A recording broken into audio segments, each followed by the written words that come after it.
Baik, pemirsa, terima kasih Anda masih bergabung bersama kami dan kita akan cermati bagaimana internet ini menjadi bagian dari Internet of Things yang juga memberikan banyak manfaat untuk para penggunanya di Indonesia. Di mana kita tahu pemanfaatan dari teknologi industri 4.0 ini memberikan keuntungan bagi perusahaan, antara lain dapat menaikkan efisiensi dan mengurangi biaya sekitar 12 hingga 15%. Adapun sejumlah teknologi digital yang menjadi kunci dari pembangunan sistem industri 4.0 diantaranya adalah artificial intelligence, kemudian Internet of Things atau IoT, kemudian cloud, augmented reality, kemudian ada virtual reality dan advanced robotic serta 3D printing. Dan pemirsa, Indonesia sebenarnya memiliki potensi yang tinggi untuk mengembangkan hal tersebut. Dikarenakan Indonesia memiliki pangsa pasar yang menjanjikan. Ya, Indonesia menjadi salah satu negara dengan pengguna internet tertinggi di dunia dan ini merujuk data dari Hootsuite, di mana masyarakat Indonesia yang menggunakan koneksi internet di perangkat mobile seperti smartphone atau tablet ini melebihi dari jumlah penduduk. Ya, seperti yang bisa Anda saksikan di layar televisi Anda, ini kita lihat dari sisi infrastruktur digital ya, dari sisi peluang positif yang bisa diraih itu sekitar 150 miliar dolar Amerika di tahun 2025 mendatang. Ini dari sisi potensi Internet of Things yang ada di Indonesia. Jadi pangsa pasarnya sangat terbuka sekali. Di sisi lain, dari sisi penggunaan perangkat mobilnya ini mencapai 338,2 juta orang seperti yang sudah disampaikan, melebihi dari jumlah penduduk Indonesia sendiri. Kemudian penetrasi dari internetnya ini mencapai 175,4 juta orang. Adapun dari pengguna sosial Indonesia yang juga bisa dikatakan ini cukup terkenal ya di mata dunia itu mencapai 160 juta orang. Itu dia terkait dengan penggunaan IoT atau Internet of Things di Indonesia dengan potensi-potensinya seperti apa. Dan berikutnya, kita akan lihat bagaimana dengan pangsa pasarnya di Indonesia. Ya, selesainya proyek infrastruktur telekomunikasi Palapa Ring pada tahun 2019 ini bisa menopang akses internet berkecepatan tinggi yang diharapkan menjadi solusi bagi konektivitas di Indonesia. Dengan demikian, diyakini tidak akan ada lagi permasalahan dalam konektivitas IoT, baik dengan konektivitas langsung dari end device ke server atau cloud, ataupun juga dari gateway ke server atau cloud, di mana pangsa pasar IoT ini juga terus berkembang pesat seiring dengan infrastruktur yang telah dibangun oleh pemerintah. Ya, selengkapnya bisa Anda saksikan di layar televisi Anda. Kita akan cermati dari sisi pangsa pasarnya ini peluang yang sangat menjanjikan di tahun 2022 mendatang sekitar 444 triliun, angka yang sangat menjanjikan. Kemudian ini kita lihat apa saja sih yang berada di dalamnya. Yang pertama kita lihat dari sisi konten dan aplikasi. Ini nilainya bisa mencapai 192,1 triliun rupiah. Kemudian ada platform yang ramai juga penggunaannya, e-commerce dan lain-lain. Di sisi lain ini mencapai 156,8 triliun rupiah.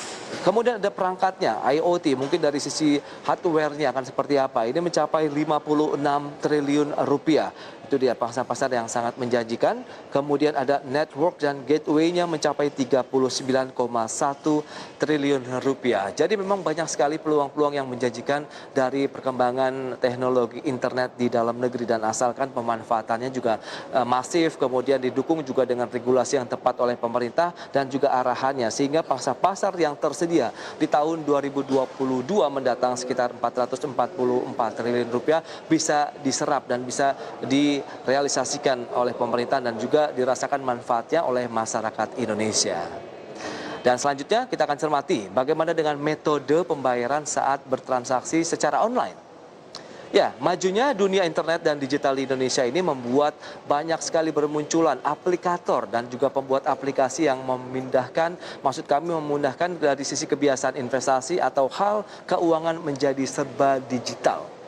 Ya, tercatat dari sisi transaksi ini mulai bergeser dari tunai menjadi non-tunai. E-wallet sebagai salah satu alternatif pembayaran online pun menjadi bukti meningkatnya transaksi cashless. Ya, hal tersebut juga membuat transaksi kartu debit merosot, di mana pertumbuhannya 4,14% di tahun 2019, sedangkan di tahun sebelumnya bisa sampai 10%-an. Ya, di sisi lain, tingginya populasi di Indonesia ini juga memberikan angin segar ya bagi perusahaan layanan dompet digital. E-wallet ini dianggap bisa memberikan kemudahan untuk bertransaksi baik online maupun offline hanya dengan satu platform. Di mana Bank Indonesia dan regulator juga akhirnya pun mendorong masyarakat untuk melakukan transaksi non-tunai agar tidak terjadi transmisi melalui uang kertas. Ya, tidak hanya sebagai payment gateway, e-wallet kini juga menjadi bagian dari pembayaran e-commerce, kemudian pengiriman makanan online, platform investasi, dan juga insentif pemerintah bahkan. Ya, berdasarkan data survei dari Jackpot yang menyebutkan masyarakat itu saat ini lebih memilih untuk menggunakan e-wallet, kemudian e-money sebagai metode pembayaran saat melakukan online shopping, baik di e-commerce juga. Ya, selengkapnya bisa Anda saksikan di layar televisi Anda. Ini dari sisi metode-metode pembayaran ya yang dilakukan oleh masyarakat saat bertransaksi online. Seperti yang tadi sudah disampaikan, ada transfer bank pun juga sama, kita menggunakan layanan internet, kemudian e-wallet, e-money yang saat ini juga penggunaannya semakin meningkat. Kemudian ada COD pun juga sama.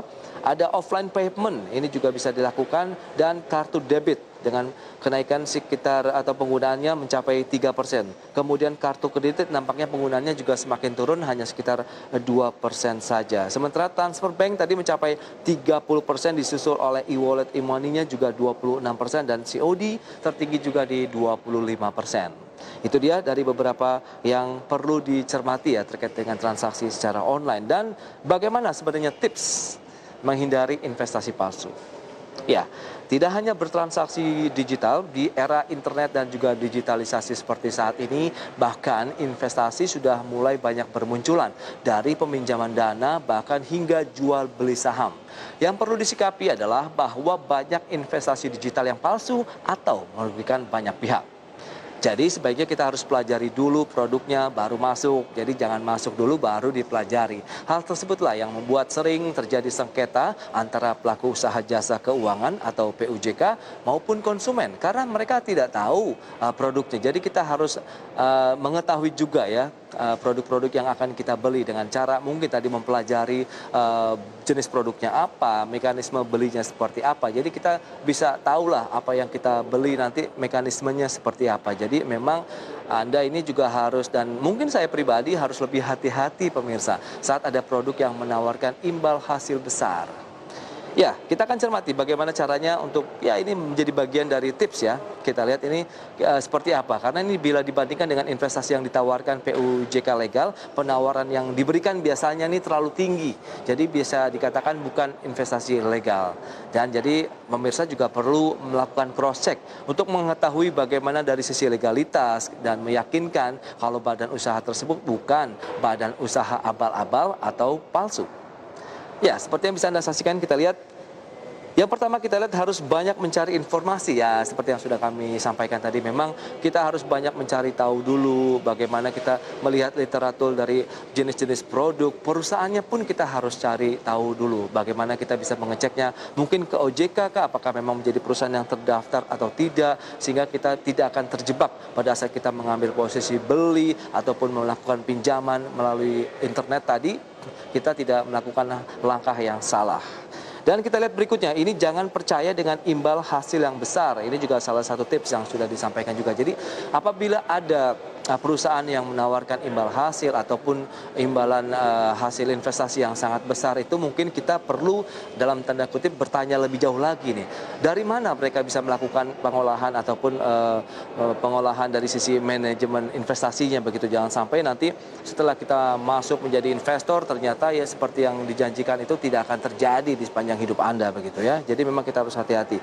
Berikutnya cek legalitasnya di OJK. Ini yang wajib. Jadi perusahaan itu harus kita cek dulu apakah memang masuk dalam radarnya dari Satgas Investasi OJK atau tidak, atau bahkan sudah dikeluarkan masuk dalam salah satu perusahaan yang ilegal.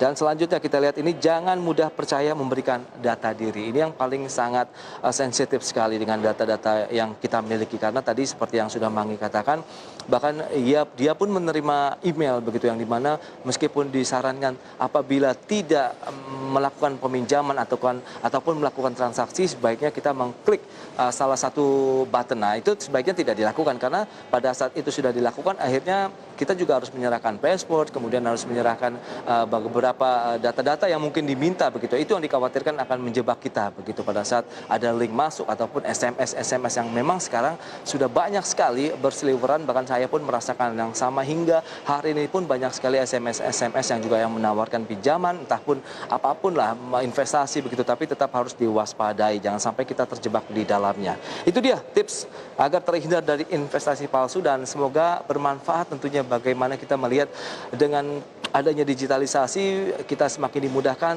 yang pasti dan yang utama kita harus tetap waspada. Baik pemirsa, jangan beranjak dari tempat Anda karena di segmen berikutnya kami akan hadir dengan informasi ID Extend.